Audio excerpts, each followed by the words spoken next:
Which is the most difficult question posed to you so far in your life?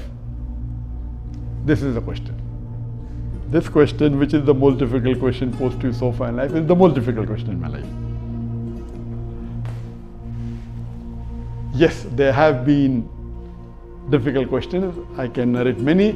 As far as the most difficult question is concerned, because it's not a very common question, I will never tell it to the masses, to the public.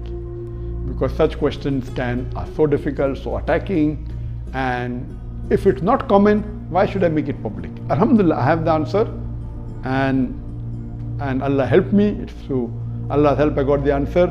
This I only discuss with the scholars and the fuqahas.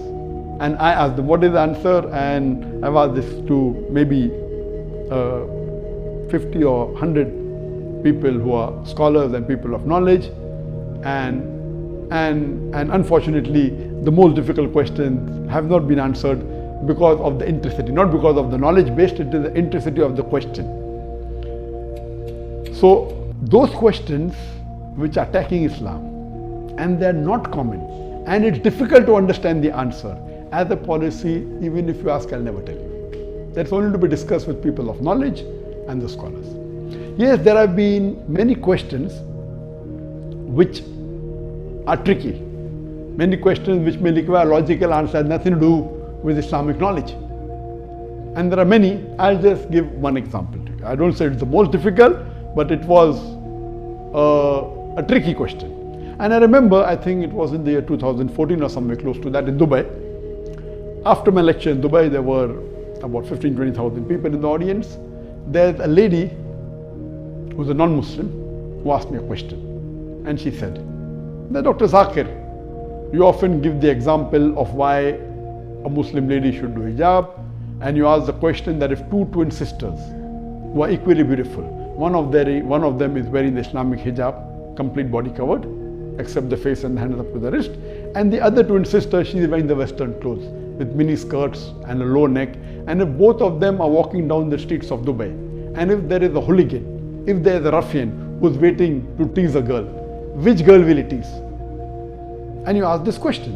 And yes, I have given this example and I've asked this question since the early 90s when I gave the talk of women's rights in Islam the first time in 1993. Since this time I'm asking a question. And I've asked this question in public forum that which girl will you tease? And always the answer has been, but natural, the girl wearing the Western clothes in mini skirt or low neck because she's attracting. And for 20 years, the answer has been same. Now this lady comes up and she repeats the question, but she says that according to me, the girl wearing the Islamic hijab would be teased. I said, why? She said, because the man would like to know what is behind the clothes. That's why he will tease the girl wearing the Islamic hijab. And my daughter, who was in the audience, she said, no, Abba is trapped. My father is trapped. And I was taken aback that this was never answered. So what I say, these type of replies are mainly devilish replies to try and trap. But Alhamdulillah, in such situation, Allah is the one who always helps. I got up and I said, okay, sister has asked a very good question, and I continued the question. And I said, though I disagree. So this was a question asked, now hear my answer.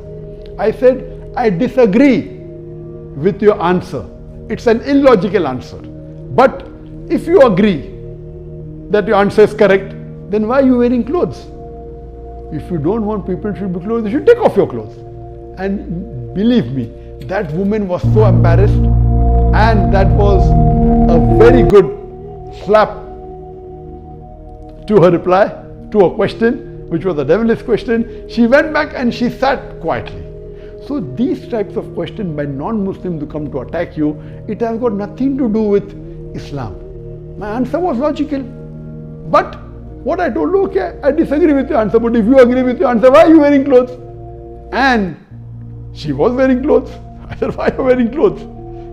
And so these type of questions, the answer should be with hikmah. Udu ila sabili rabbika bil hikmah wal mu'azat al hasna wajad millati ahsan. Invite all to the way of thy Lord with wisdom and beautiful preaching, and argue with them in the ways that are best and most gracious. So such type of questions are many. Inshallah, if you see my videos and see my question answer session, you will find many of such questions.